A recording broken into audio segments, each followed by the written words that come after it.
Good morning, Almond Glen. It's Monday, April the 22nd, and my name is Rob Smith. I'm a member of the Board of Directors for the Almond Glen Owners Association and the current serving president for the Almond Glen Owners Association.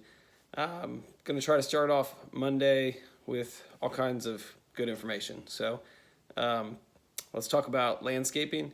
The Board of Directors is not pleased with the landscaping. We have been working on trying to resolve issues with the landscaping for about 6 months. Obviously, the winter weather kind of gave an opportunity for the landscaper to duck out of some of the problems that we saw last year, but now we're back into the springtime and we're seeing the same issues. So we've got I guess probably 2 or 3 board meetings you could go back and watch where we discuss the fact that we're not pleased with the board meeting, we're not pleased with the landscaper, and we're working on trying to figure out where the disconnect is. Ellie has been heading that up since coming on the board last year. That she made that her project, and she brought in the new landscaper. The board agreed on the new landscaper, which is Pinnacle, and there's been some sort of a disconnect between where the contract is, what we've got included in the contract, the amount of work that's supposed to be done, what is being done, and our expectations, the plans of the sorry, my little dog jumped over here. The plans of the landscaper, there's a disconnect, and discovered that when grass wasn't getting mowed, there was a plan for them to come out and do a quick mow to try to get us caught up, and because the rain was coming in, and then we had that little snow, what was that, April the 2nd, I think, or April the 4th. Right around in there, we had that little snow that threw things off, and the residential plan for them, for the landscaper, whenever there's snow or whenever there's moisture, whenever there's condensation, rain, things like that, at that point, the landscaper doesn't mow the next day, and that's to protect the ground and protect the turf so it doesn't get destroyed by their equipment coming over it.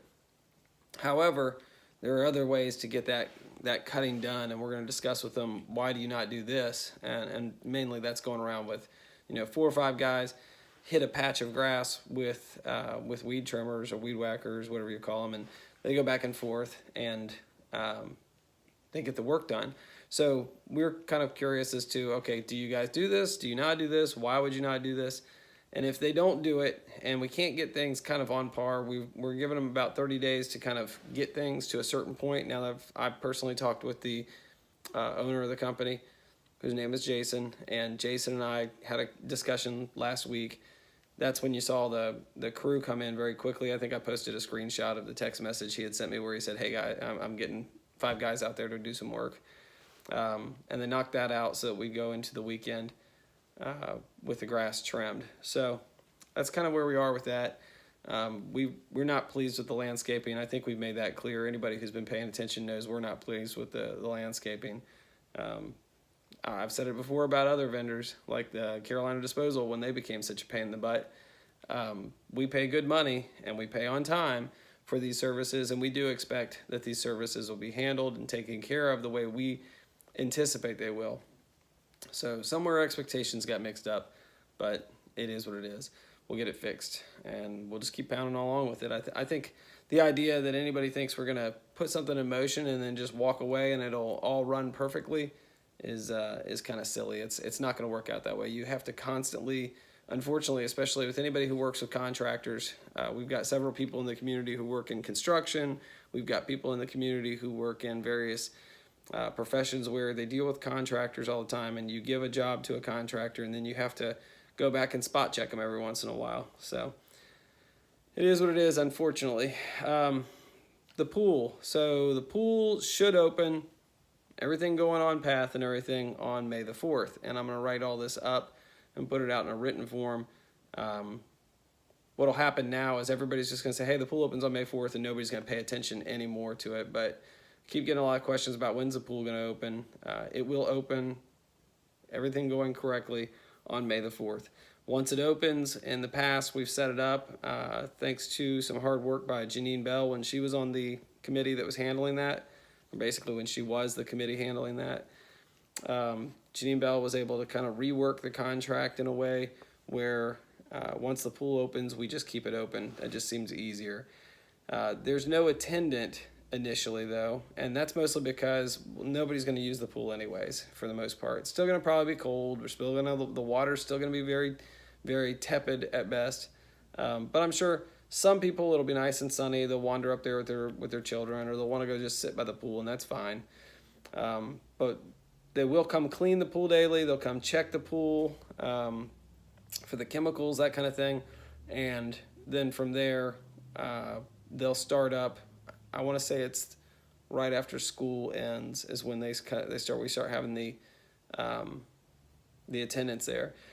And then once the attendants are there, the attendants will come in essentially in the afternoon hours. I think they start at 4 p.m. And they'll come through and they'll clean things up around the area. We got them a little blower so they can blow the deck off.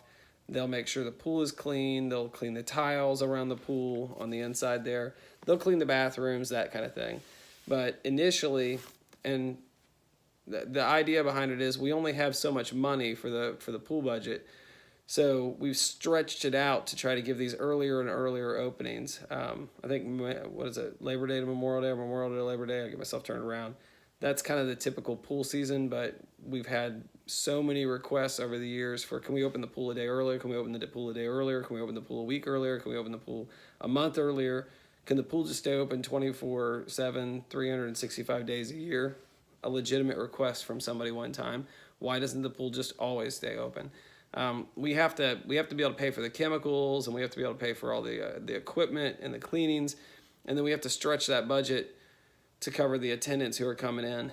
And the only way that we can cover it so that there's somebody who will come in and clean the bathrooms and take care of the pool deck and everything, and still be able to open the pool up early, is if we just say, okay, well, once the pool starts getting that real usage, that's when we need the attendant to come out. So please, if you're at the pool and you make a mess of some sort, you dirty something or something, clean up after yourselves. And then the same thing with the bathrooms.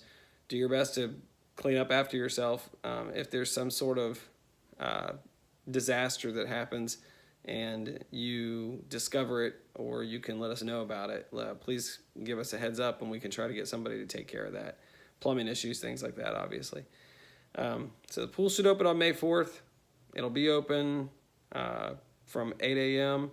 until dusk. Dusk is when it starts to get dark. So once it starts getting dark, you have to be out of the pool. We anticipate DHEC will probably be paying attention to what's going on at the pool this year, just because things didn't go well last year with Aquatech. Aquatech ended up having to shell out a couple $1,000s for some violations, and we were not pleased with the violations. I'm not pleased when I find out that the pool isn't being maintained, one, because we're paying for it, and two, because my child goes up and swims in the pool. I got in the pool a couple times last year, and I don't like the idea of knowing that we're getting into a pool that's not been cleaned properly. So nobody was pleased about that, and for anybody who would say, well, why don't we fire Aquatech and bring them in? Would you want to be the pool company coming in behind the pool company who got DHEC tracking you? Nobody wants that. So we're trying to work with Aquatech to really monitor what's going on there. You got to remember, ultimately, unfortunately, the people who are actually boots on the ground doing the work at the pool, for the most part, they're younger individuals. This is, some of them, this is their first job. Some of them, especially when you're talking about lifeguards, they were, 15, 16 years old, 17 years old. Having attendance, we get a little bit older crowd, but, it's unfortunately just part of that industry. There's not a lot of people who are diehard pool attendants. They spent their entire life hoping to be a pool attendant. For a lot of people, it's a retirement job, or it's extra work, and we have to hold a standard up here, and then we have to keep that standard up, because honestly, if you let it go, I think that it starts to dwindle very quickly. So I need to ask for a concerted effort from everybody in the community to pay attention to what's going on in the neighborhood, continue to report things to us, and don't anticipate that 4 or 5 people on the board can just somehow keep up with everything that's going on in the community. So hopefully that's good information, and I'll try to put out little blurbs like this that are a couple minutes long at least once a week, so that maybe as we go through the summer, people can keep up with what's going on. Thanks.